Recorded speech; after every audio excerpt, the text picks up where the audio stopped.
and that there is a risk that a suspect has the financial means to abscond on the basis of concrete evidence.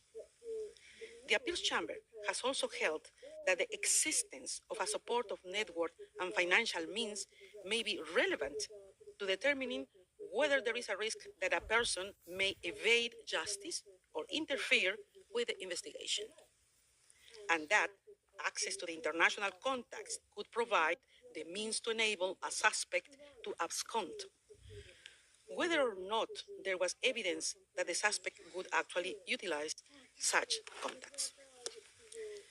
In the impugned decision, in determining whether Mr. Duterte posed a flight risk under Article 58(1)b, subparagraph 1 of the statute, the pretrial chamber considered that he appears to have the necessary political contacts as well as to benefit from a network of support within the Philippines.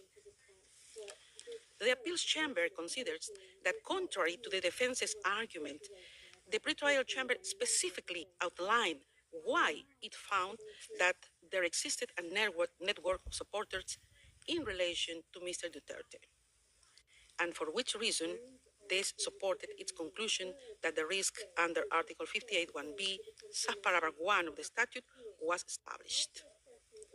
In the view of the appeals chamber, the manner in which the pretrial chamber undertook this assessment was case-specific, as it took into account the specific circumstances of Mr. Duterte, amongst others, his position as former president of the Philippines and his recent re-election as mayor of Davao City in May 2025.